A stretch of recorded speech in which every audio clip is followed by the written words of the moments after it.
Hey guys, how you doing? It's been a while since we've talked. I'm so excited to be with you today because it is a special On the Path podcast. It's the season 2 recap, and I am looking back over our incredible season 2 and all of the guests that we've had, and I am handpicking some of my favorites. All of them I love, but I just want to highlight some of the conversations that I had that really impacted me, and I hope that they impact you too. And these are in no order, but here are my top 10 favorites of season 2. You're listening to On the Path podcast with Cheryl Nembhard. Follow Cheryl Nembhard on all social media platforms.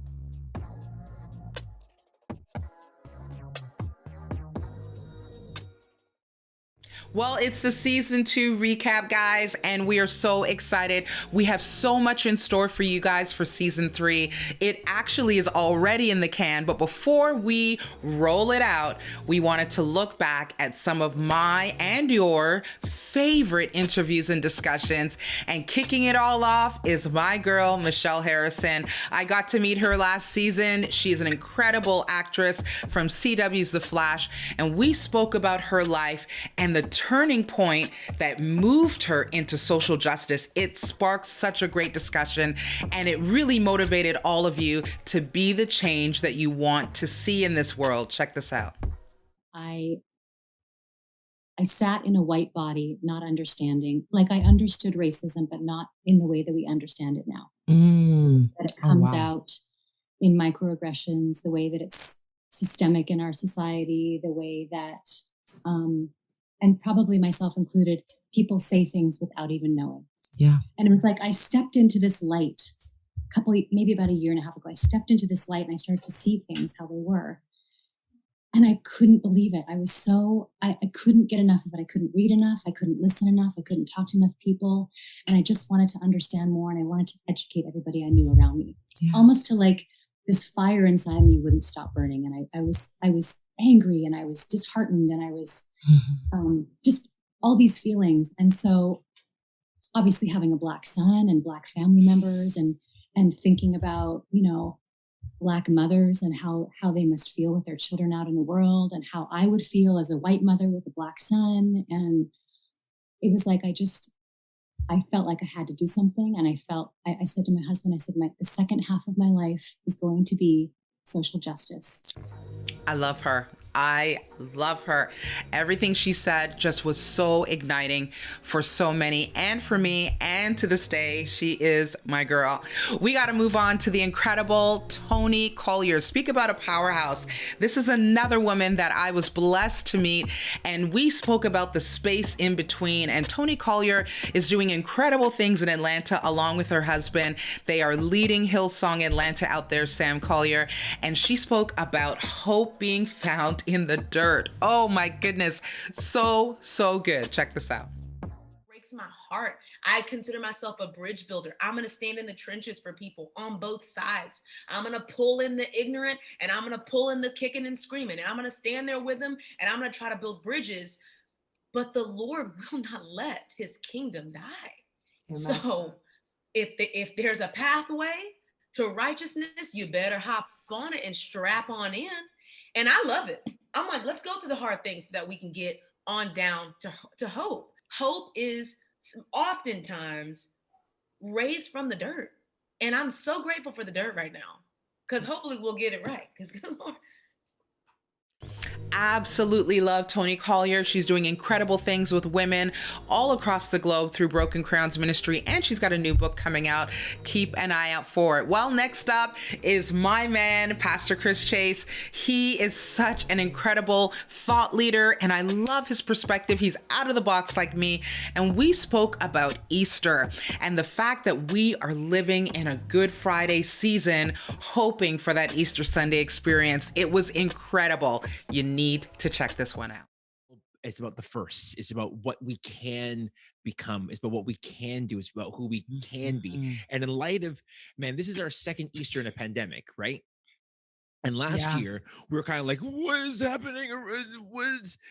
It's gonna it'll be over in the summertime. And here we are a year later, and the perspective of what can be means so much more because of what we haven't been able to have.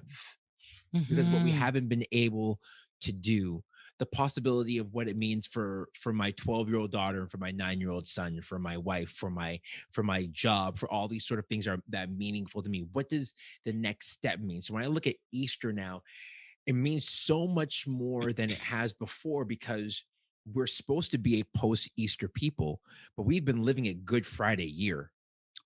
Oh, love Pastor Chris Chase. If you want to check out that podcast, it's called He's Alive, Now What? You are going to love it.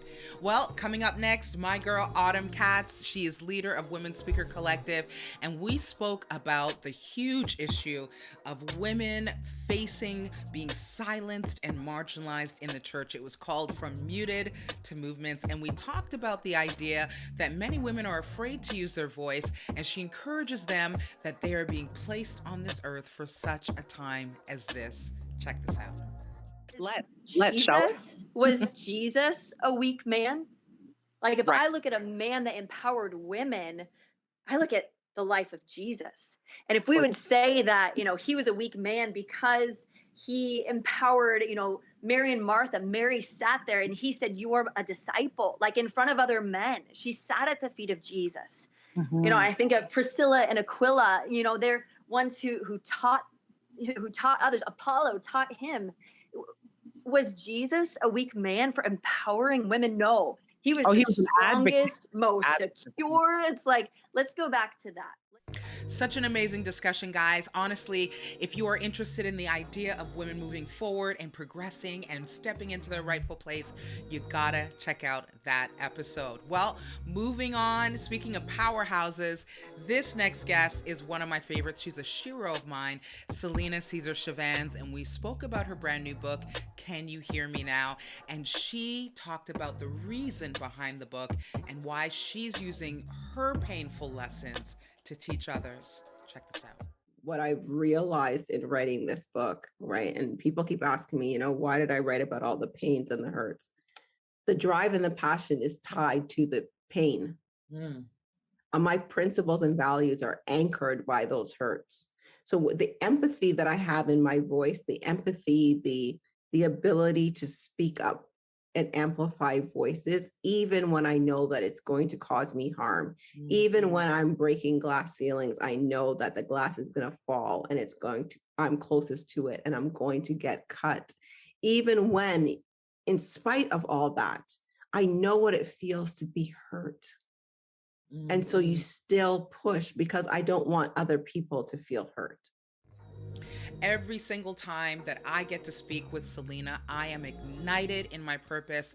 She just makes me fearless. I feel like a superhero.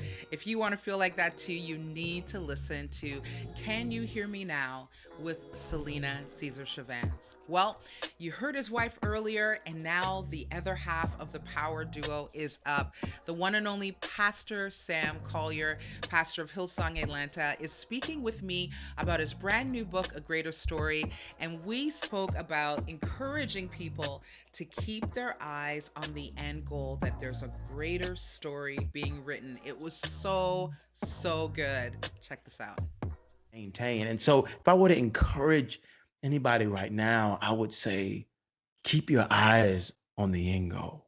Remember what he did before. And not only remember, but also receive and understand that if the Spirit is with you, if the Messiah is in the boat with you, he will either calm the storm or give you the ability to make it through. One of the most brilliant voices, honestly, right now in this season. I'm telling you, for the kingdom, you need to check out Pastor Sam Collier and his incredible wife, Tony Collier. They're doing awesome things in the kingdom. Loved having them both on season 2. Well, guys, this is one of my favorite girls. Let me tell you, she is fearless. I'm talking about Tiffany Bloom. She is the author of Pray Tell, the unsilencing of women's voices. And when I tell you we went in, child, we went in. We spoke about it all and the importance of women speaking up and out. We spoke about the Me Too movement, all of it. It was so good. I won't even say another word. You need to check it out. is, as women, we're expected to be nice at the expense of being kind. You know, when Uncle Doug wants a hug and we're like, Uncle Doug's a creep, right? And so, but we're just conditioned to be agreeable. And if we want to advance in the world, if we want to appease the gatekeepers who've let us in, we have to play by their rules. And in reality, that's a form of subjugation in whatever way we want to look at it. And so much of that has happened in patriarchal cultures within our own family. It's happened where we live and operate in the world. It's happened in our churches for sure. But to be able to rip open the scriptures and see who Jesus was and how he wanted women to operate in the world and hold space in the world and occupy and speak and lead and unleash, I can't get over that, Cheryl. I will stake my whole life on that, of who Jesus is. Need I say more? You need to listen and review, people. Review season 2. Get caught up and get acquainted with these incredible speakers and leaders and thought leaders before you move on to season 3. Well, next up is an incredible dear friend of mine, and she is one of the most motivating people I've ever met. She is literally a phoenix. She's fire, and I love her. She is the queen of R&B, multi-award winning in theater, film, all of it. I'm talking about Julie Black. And Julie Black came to give a beautiful tribute to her mother and to talk about purpose and why it's so important that we do the thing that God has called us to do. Listen to this. You're the hardest working woman, and how do you do it all? And it's like, I work smarter, not harder. It seems when you're doing what you were designed to do, then it's not hard. A bird isn't trying to be a fish, trying to be a bear, trying to be a lion, trying to be an ant, trying to be a ladybug, trying to be a no. What I'm doing is by design. Who I'm being is by design, and what I do is just a byproduct of who I actually am. Honestly, Julie Black is the perfect episode, a guest to listen to if you want to get up and march forward into purpose. She will get you there. Well, next up, we spoke with the incredible Jonathan Evans, the author of a brand new book, Your Time Is Now. He comes from a powerhouse family, son of Dr. Tony Evans, brother of Anthony Evans, brother of Priscilla Shirer. Need I say more? And he spoke about the whole idea that our waiting is in the now. While we're waiting, that is all part of God's timing. It blew my mind. Check this out. When is it going to be my turn? You know what I mean? When is it going to be, you know, as a kid, you ask that question. And my parents would always say, your time is now currently. And I said, what do you mean? I'm the one waiting. And they said, waiting is a part of the time.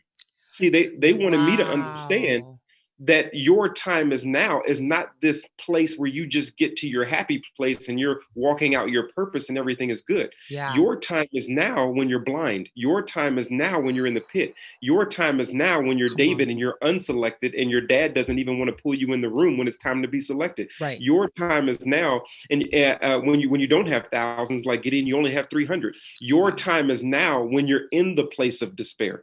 See, people think that my time comes and I'm waiting on it. No, God doesn't waste anything. So and we good. quote, all things work together for good for those who love God and are called according to his purposes. But we only think that our time comes at a moment where we experience the success from all the pain. That's good. When God uses the pain for the success. I have to be honest with you guys. When it came to Jonathan Evans, I had the hardest time, and so did my team, trying to find a soundbite. Probably one of the most tweetable, social media soundbite filled podcasts. So many good nuggets. You need to check it out. Your Time Is Now with Jonathan Evans. Well, we're coming up into the rear. We're finishing strong with an incredible author that I got to meet this season. Her name is Lindsay Crinks, and she's the author of Praying with Your Feet. And she spoke about why social justice and racial justice matters, and that we as believers are called to shake things up. Woo! Check this out. This is an extension of our faith. It's the foundation of our faith. Come on. You know, so there's a couple anecdotes here. The theologian Cornel West said, justice is what love is like in public. My favorite quote. Yes. Yes. We you know, a few years back, we did Valentine's Day cards for our people. And that was what it said. Justice is what love looks like in public. You know, people think justice is some dangerous thing. And maybe it is. If we're people in power and we like the status quo, maybe justice is dangerous to us. Maybe equity means that we're going to be shaken up and made uncomfortable a little bit. And that's how it should be, right? Well, I know I said top 10. Okay, I know. But I have to include some honorable mentions and a bonus because I adore these people. They are so good that I literally bring them back season after season as a regular voice and contributor. Number 1, Danielle Strickland. Whew. Anything that she has her name on, my advice to you, go and listen. It will shake you up. It will change your perspective. She is a thought leader of our time. Dr. John Thompson, Pastor John Thompson, incredible. My personal pastor and one of the most brilliant voices and educated voices I know of. He has been there in instrumental, heavy, critical turning points of our past few months, and he's provided light and wisdom and revelation. You need to check him out. And bonus, well, I pulled a heavy hitter for this one. This lady, she is a dear friend of mine. I literally stalked her and hung on to her. I'm talking about Jo Saxton, and what you need to know about Jo Saxton is this. Any word that comes out of her mouth is absolute fire, wisdom, and brilliance. I could not find one soundbite, so I'm leaving it to my team to pick. But let me say, her two-part series, Finish Strong and Ready to Rise. Put those in your arsenal. You need to listen to them. They are absolutely unreal. If you don't take my word for it, listen to this. I think I tell you the other thing that has been really sobering because I didn't realize how much noise there was, Cheryl. Yeah, how much noise in the busyness, how much noise in the activity, go. And now I have to pay attention to who I am becoming this year, not who I want to be on the other side of this crisis. Who am I becoming every day in this crisis? Who am I becoming? How is bitterness going? As I process all the stuff with the racial and systemic injustice, how am I doing on bitterness? How am I doing on vision in a moment when I realized that what I called vision was actually plans? How am I doing on vision where God says to Abraham, hey, go in that direction to a country I'm going to show you. I ain't giving you no more information. I'm just like, that is rubbish. Lord, King of Kings. What kind of calling is that? It's like, turns out it's ones that happen through the Bible. Do you know what I mean? Whereas I want a statement, a plan, a strategy, a boom, boom, boom, boom, boom. And it's all stripped away and is God enough? And God enough. And is faithfulness enough? Is faithfulness to what he's to the next step enough? Yeah. And I would sing yes, I would say yes. I'm having to learn yes at a whole other level. Oh my goodness. Yeah. Well, before we wrap up, can I just say thank you? I want to thank you for journeying with me. Guys, we are building, and I cannot even begin to tell you what's about to come down the pipe. It's big. Season 3 is bigger and better than ever. You're going to love our guests, from multi-Grammy award-winning artists to Emmy award-winning directors, singers, songwriters, pastors of multi-site churches. We've got influencers, thought leaders. It's just unreal what God is doing. I'm so excited for all of the guests that are coming and more, and I can't wait for you to journey with me. So if you're new, welcome aboard. Welcome to being on the path. And if you are regular, please keep spreading the word and sharing the love. We here believe that our best is yet to come, and we learn from our rock bottom moments. Our storms are our greatest teachers. God is speaking and teaching and leading through all of it. And so we want to help one another. That's what we do here on The Path. We're here to help one another through the storms into his marvelous light. Well, guys, it's been an incredible season 2. I cannot wait. Look out for season 3. It drops in just about a week. You'll see it come in. In the meantime, why don't you follow me on social media at Cheryl Nembhard on Instagram, Facebook, or Twitter. You can also go to my website, CherylNembhard.com, and you can find On the Path on all available podcast platforms, or subscribe to my YouTube channel. Please, please, please. I'd love for you to do that. I'm trying to get those numbers up. And until then, as I always say, keep living, keep learning, keep loving, and I will see you in season 3 on the Path.